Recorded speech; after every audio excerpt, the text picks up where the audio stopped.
Hey guys, welcome back to my channel. So I was catching up on some stuff on space.com and I saw this article about Dragon reboosting the ISS, and I didn't really know what that meant. Like, for whatever reason, I hadn't really heard that term before, reboosting the ISS. So I read a bit more about it, and apparently from time to time, we have to give the ISS a little bit of a boost to keep her position above Earth that she maintains. And as the ISS is oh so slowly winding down, the way in which we are doing that is starting to change. So there was a lot of interesting stuff in that article that I wanted to share with you guys today. How we have periodically reboosted the ISS in the past, how we are doing it now, and why do we even have to do it in the first place? So according to NASA, on September 3rd, 2025, SpaceX's Dragon cargo spacecraft successfully completed a test reboost on the ISS. The freighter fired two of its Draco engines for 5 minutes and 3 seconds during the maneuver.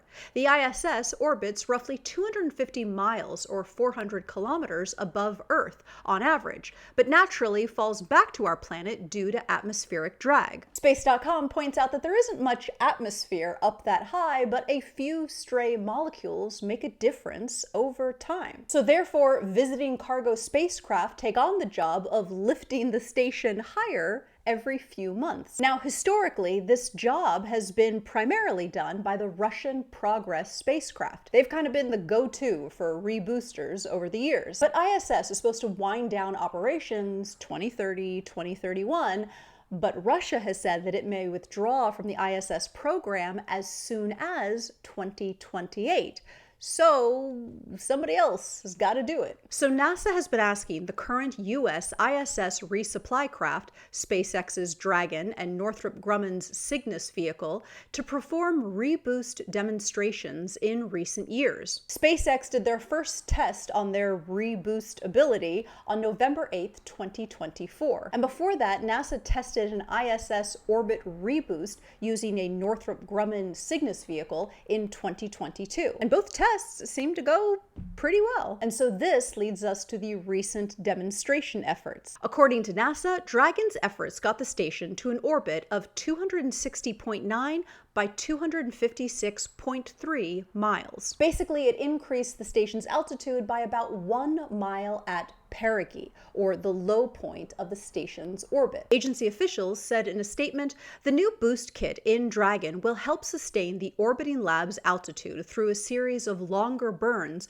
planned periodically throughout the fall of 2025. And these tests are not just about keeping ISS up, it'll also relate to how she comes down. Because remember kids, we are going to deorbit this space station, which is the size of an American football field, including the end zones. SpaceX was tasked in July 2024 with bringing the ISS down in a controlled fashion when it is time, using a modified Dragon to fulfill this duty. The Dragon that participated in the reboost arrived at the ISS on August 25th, 2025, bearing 5,000 pounds, or about 2,300 kilograms, of supplies and science for the station and its crew of astronauts. The mission is part of SpaceX's 33rd mission for NASA's Commercial Resupply Services Program. Dragon is expected to stay at the station until late December or early July 2026, at which point it will return to Earth with science and trash from the ISS. So it appears like NASA told SpaceX, listen, this end of space station business is all on you guys, but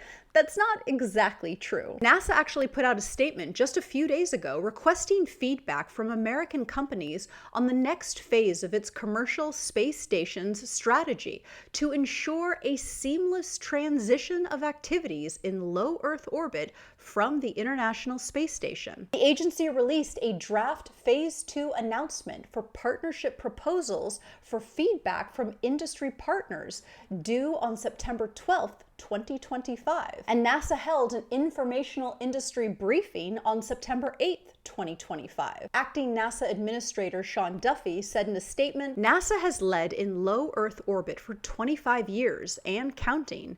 Now, as we prepare for deorbiting the International Space Station in 2030, we're calling on our commercial space partners to maintain this historic human presence.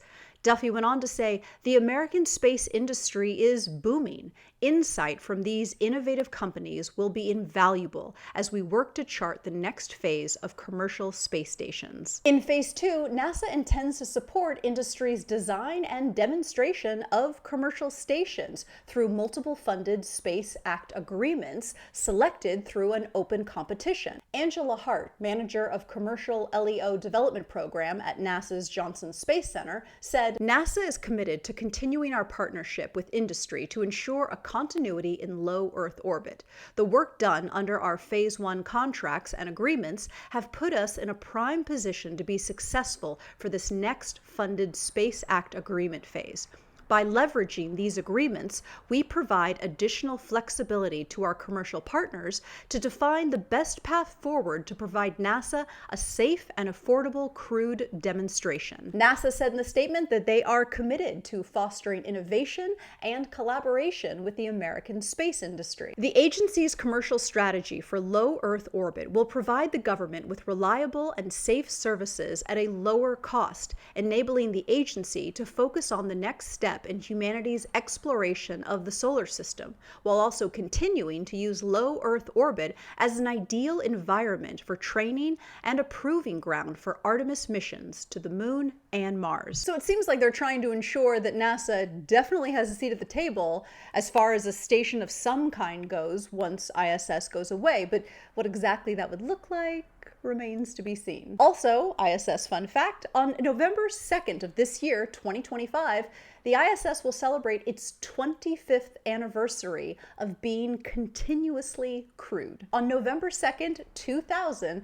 the first crew arrived at the ISS, and it has maintained an uninterrupted human presence ever since. And this continuous occupation is the longest period of human presence in space in history, which is amazing. Probably one of the best things to come out of the 21st century so far. So what do you guys think? Did you know about these periodic reboosts? I feel like maybe I'm the only one who didn't know. And when I think of the ISS going away, even with all of NASA's statements about ensuring our continual presence, the whole thing still kind of makes me sad. It's like being told that you're moving, but you don't know what the new house is gonna look like. If you knew what the new house looked like, then yeah, maybe you'd be sad about leaving your old house, but you would be excited to move on to this next thing. But all of this is just sort of unknown right now. So yeah, I'm still having my feels about it. Am I the only one?